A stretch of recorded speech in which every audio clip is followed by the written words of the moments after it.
Up in the ring, Boyd Pierce is about to introduce this event. Let's pick him up. This event for the AWA Heavyweight title, 2 out of 3 falls, 45-minute time limit.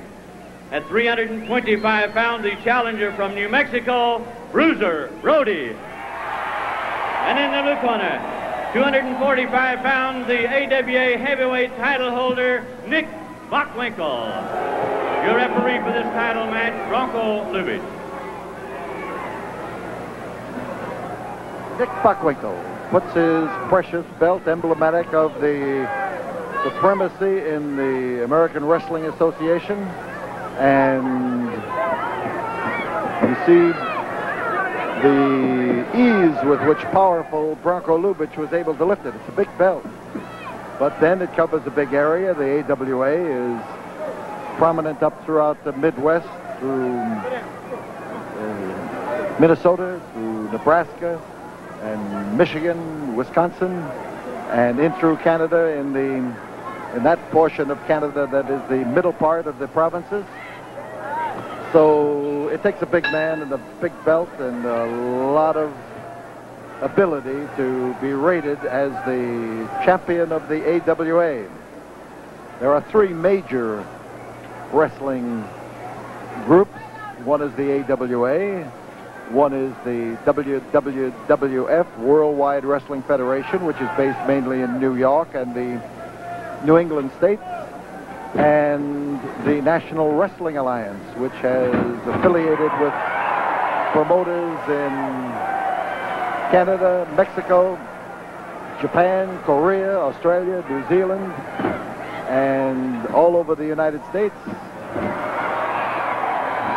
And right now, champion Nick Bockwinkel of the AWA, and remember, we have not termed Nick Bockwinkel as a world heavyweight champion. We have said he is the champion of the AWA, and he may not be when this match is over, because Bruiser Brody is as intense as any challenger I have ever seen to teach the sometimes supercilious Mr. Bockwinkel a lesson.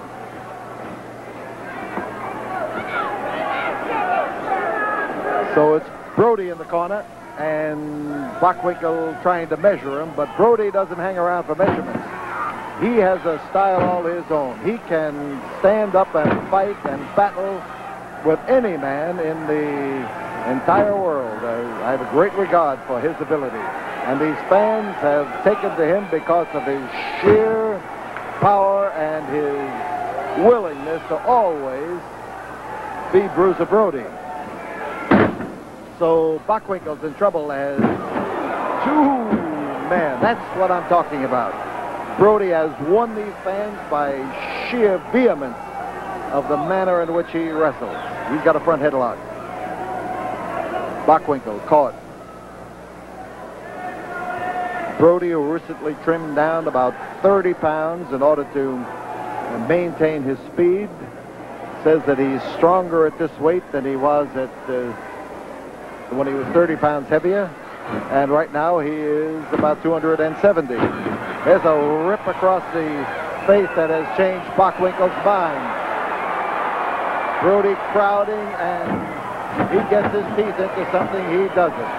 Bockwinkel hanging on to whatever is left of his face, and oh man, how Brody plowed him into that throwdown. This is Brody. This is Brody. Don't give them a chance to rest. Keep after them no matter where they go, and keep punishing them. And here he is carrying out his own axioms on AWA champion Nick Bockwinkel. This is the first fall. Brody would like very much to get a fall ahead on this event. Brody with those fierce kicks. It has long been my impression that he could kick harder and more often than any man I have seen in this game in 47 years. And he uses those legs with amazing efficiency. Bockwinkel in trouble.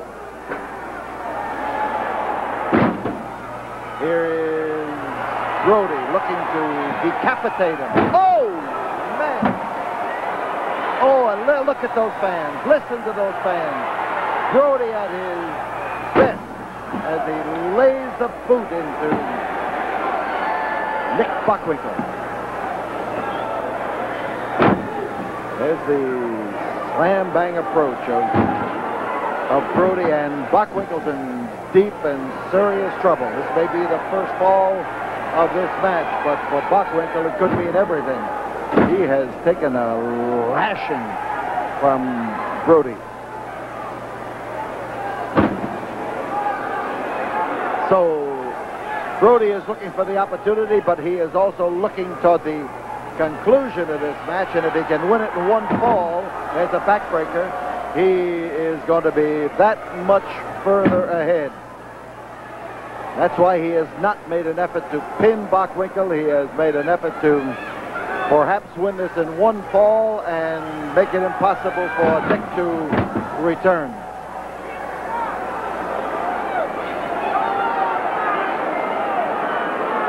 And Brody has had to take virtually no punishment. A combination spin and slam, and here is Brody on top. He did it. Bruiser Brody takes the first fall. 9 minutes, 12 seconds, the challenger, Bruiser Brody. So Brody takes the first fall over Nick Bockwinkel, who is lying on the canvas on his back, being administered to by his second, and probably wondering what truck hit him and where it's likely to hit him again. We'll be back here in a moment to see if Nick Bockwinkel can make it for the second fall in this defense of his AWA title. Nick Bockwinkel has not risen to his feet, and Bruiser Brody took right after him with the sound of the bell, and he slammed him hard into that corner. The ring here jumped right at our feet, and Brody follows him up, keeps after him, pours it to him, and Bockwinkel right now is having a tougher time than he has had in any dozen matches he's ever had in his life, because the superiority of Bruiser Brody is apparent to every fan in this huge crowd here in the Sam Houston Coliseum.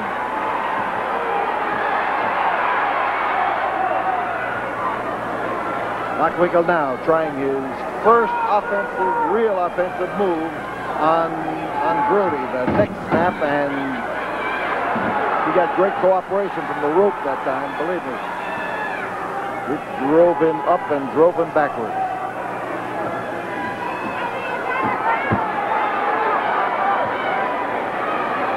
Bockwinkel using it to strangle Bruiser Brody. And there's that foot again now right in the same area, figuring that if he can keep Brody from breathing, and that he's going to, he didn't keep him from breathing, but he can wear him down that much quicker, and he's going to have to wear down this bearded giant before he can make any claims about the outcome of this match.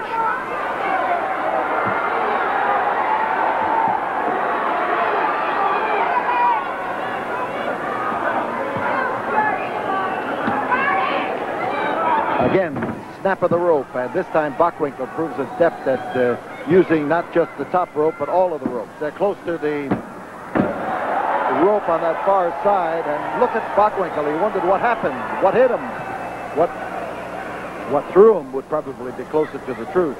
And Brody, caught in those ropes, is wrapped up again.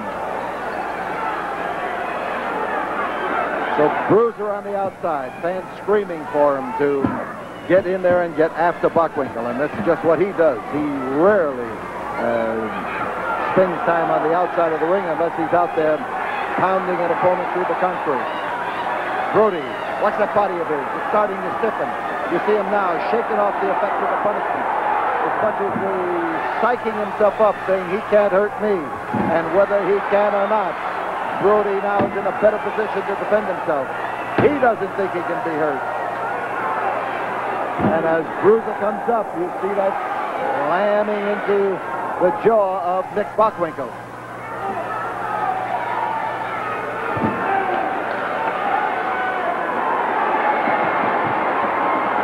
So Brody gives Nick Bockwinkel something to worry about, chomping down on his eye that time to make him uncertain as to where the next attack is going to come.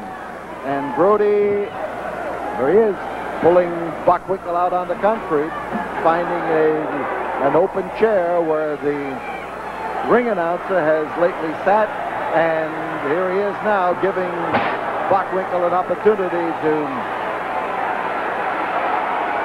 possibly get a fall on a disqualification, but instead, since the infraction took place outside, Lubitsch let it go. Oh, that's a big man to miss a fall like that. And when you land as particularly as he did, sort of catawampus on the canvas, you are in a bad spot. Could have a fall. We got one.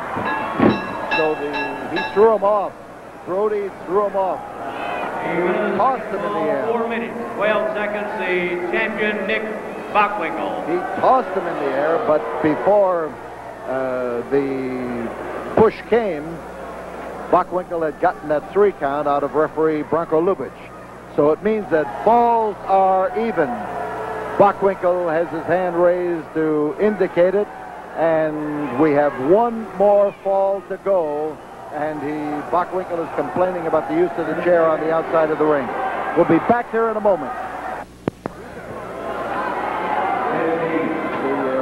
There are 15 seconds left in the interval between matches, which in this match, by request of both men, is only 1 minute. And here's the bell. And there's Bockwinkel. And Bockwinkel is trying to ring Bruiser Brody's bell for sure. So Brody, having taken punishment that cost him that second fall, is on the tail end of, well, Bockwinkel is desperate to remain champion and knows that if he doesn't do it to Brody, Brody will do it to him. Brody never makes any pretenses about that. That rope snap again, and on the concrete is Brody, looking up at that foot as though he would like to have bitten it off somewhere right around the ankle, and probably could have. And the referee trying to get Bockwinkel to give Brody a clear shot at getting into the ring, and Brody has real problems. That unyielding turnbuckle has blasted him off of the apron.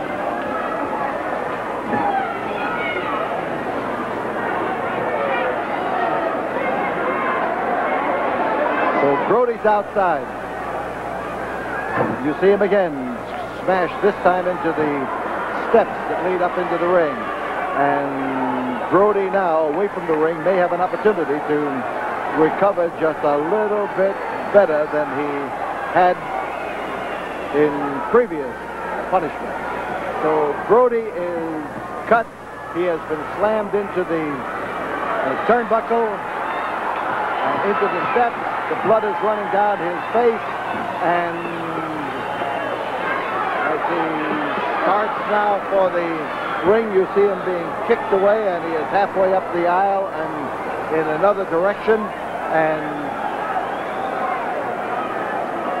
Nick Bockwinkel, anxious for the count to take place.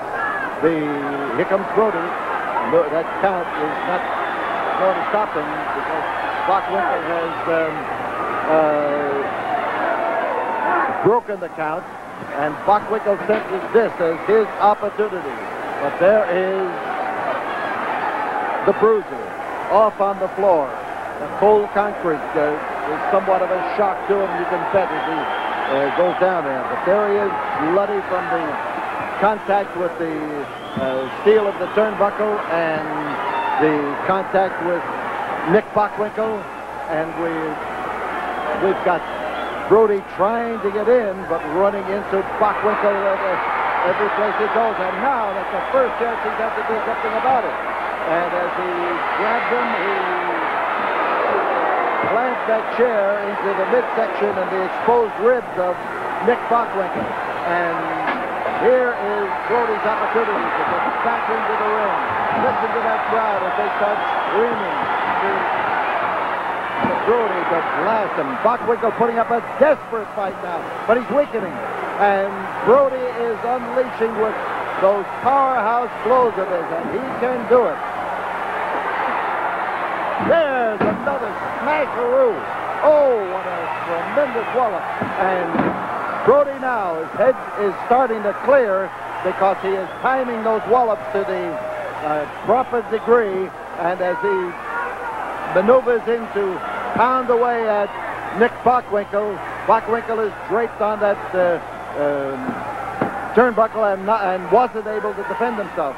Here's the Bruiser looking for the chance to shoot in a wallop, and shoot it in he did. He laid it in there. And Bruiser Brody is in complete command. This is the third and deciding fall. And Brody now, as he gets up there, wants to beat a tattoo on the head of Nick Bockwinkel. And there goes Bockwinkel now, throwing Brody over the top rope. We're going to have a disqualification. Bruiser Brody is going to win this fall on a disqualification. And automatically and without question, Bruiser Brody was thrown over the top rope. There is no other decision a referee can give. This crowd gives him a roar of approval. Nick Bockwinkel, the winner of the match, disqualification, Bruiser Brody. Crawls out of the ring, holding on to his title belt. He has lost the match. He has lost the decision. Brody has an empty victory here as he wins the match, wins over the AWA champion, who deliberately threw him over the top rope to save his title, and the referee can make no other decision. The rules say he must disqualify a man if there is a toss over the top rope. And here we have Brody arguing. He doesn't want to win. He wants Bockwinkel. That's his argument. And Brody says he's going to sit right there until Bockwinkel comes back and gets into the ring.